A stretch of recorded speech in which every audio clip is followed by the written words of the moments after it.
POV, you want to start a YouTube channel, you film videos and are in the process of producing said videos, and then you don't upload them, and months later, right now, you come back and you want to do it, but then you're rewatching these videos like, because it's been months, and not only has it been months, which life has changed, change happened, but also you've taken on specific personal projects that change who you are, that change even more so than normal who you are compared to the person filmed months ago. And in fact, the videos themselves were a project that had this intention, and now that I think about it, it actually demonstrates just how effective the Marie Konding process was, because it did kind of lead into some of the personal projects I'm working on to this day.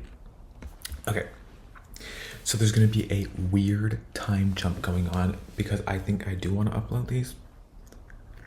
I say that now, and then, you know what?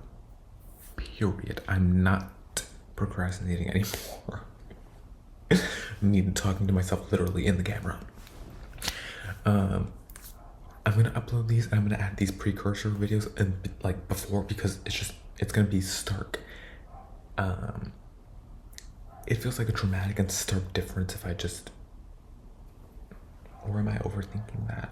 Perhaps I am, but I think I'm gonna add these before each video, because there's just a bit of this context to add. This video is pretty simple actually. This first video, it's gonna be me explaining why I'm doing the Marie Kondoing again, because really it's supposed to be like a thing you do once kind of, but I did it again and I'm gonna give my reasons why. And I apologize for sounding, well, I don't apologize for having a body. I don't apologize for having a body and it being sick in this moment, but I understand that the sick voice is a bit, doesn't sound as pleasant as I would have liked and as pleasant as possible. So for that, I will just warn you that, but I'm not gonna apologize. Okay, now I'm making a bigger deal than I have to be. Okay, fine, I apologize. Okay, fine, yeah, it's a bit annoying. But anyways, I still want to upload it. Okay, I think that's it. Back to past me. Hi y'all, Katsumi here. This is, oh my god, I'm a little sick. I can hear it in myself already. Anyways, this is it. This is the official introduction to the, what am I calling it? KonMari method part 2. That way the abbreviation is KMP2. KonMari method part 2, KMP2, which is aesthetic because the letters are in alphabetical order. Because I was going to do MKP2, Marie Kondoing part 2, but then the letters wouldn't be in order. I feel like this is better. So as none of you know, because this is one of my first videos in the series, I've already completed one full go of Marie Kondo's KonMari method for tidying up one's house and life. If you're not familiar with it, I don't even know how to give an introduction. Marie Kondo is a Japanese tidying guru who's written 2 books, has like a Netflix series now, etc. It's about changing our relationship with our material things, and then essentially making sure that our material things are serving exclusively to spark joy in our lives. It was undoubtedly one of the most important projects I've taken on in my life and has contributed to improved quality of life in terms of like direction, focus, and serenity at home and in my room specifically, etc. Like obviously something like that, you can't really put it into words like that, but it was very good. There are a few reasons I want to go through with it once again. Firstly, I've recently returned home from a 3-month adventurous adventure throughout Southeast Asia, Philippines, Singapore, Japan, and Thailand. And yes, it was as life-changing as it sounds, but that might come up in a future video, or like that's not the focus. essentially, using just one backpack and one duffel bag, I was able to carry an entirety of the things I needed to not just survive, but thrive. Of course, it's like slightly different. It's like a traveling kind of vacation vibe that I was going about. But still, literally my whole life was packed in 2 bags that fit in the overhead bins of an airplane. So in this sense, my perspective on the amount of material things I quote unquote need has shifted. I think I can do with significantly less than I have even now. Not to say I have necessarily very little. I would say I'm pretty privileged in the amount of material things I can possess, but it's obviously less than I had even before the first Marie Kondoing, and I think it can become even less.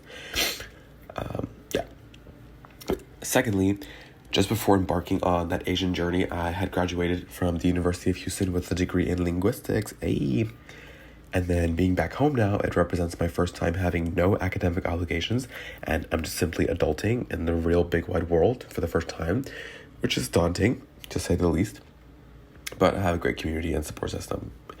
While I have a rough idea of what I want to do next in life, something related to linguistics most likely, another like tidying festival might help reveal what path it is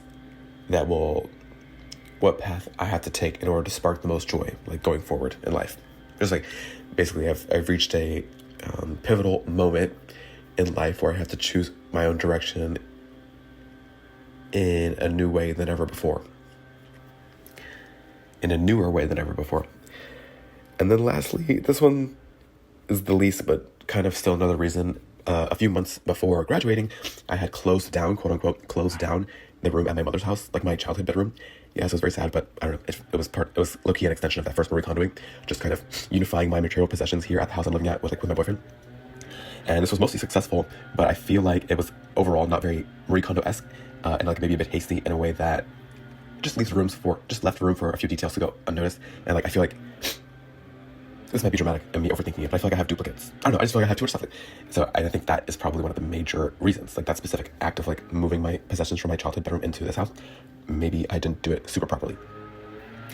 So overall, if decluttering and sparking joy are like 2 of the main points of performing the KonMari tidying process, my first take did an excellent job of the decluttering aspect.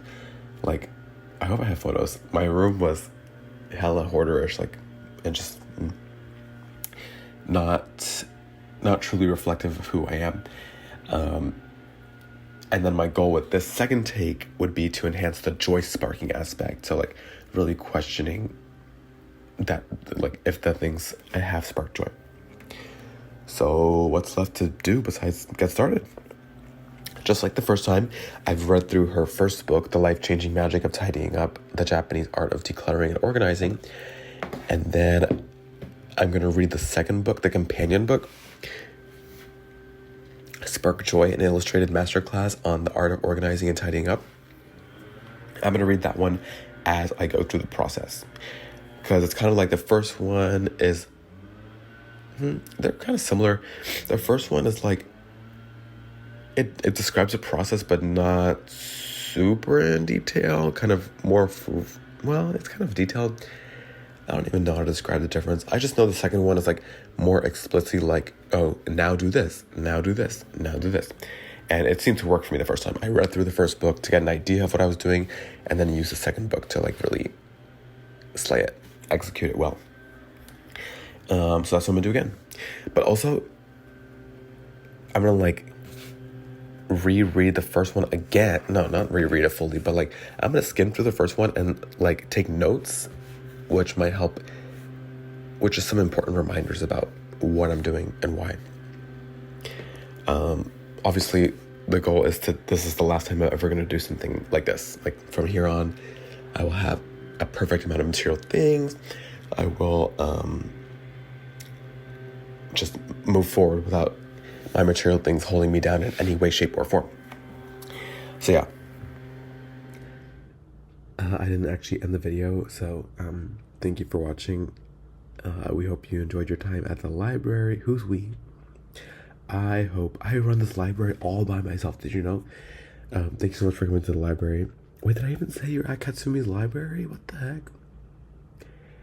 thank you so much for visiting Katsumi's library. And see you next time. Enjoy. I'm gonna start saying that.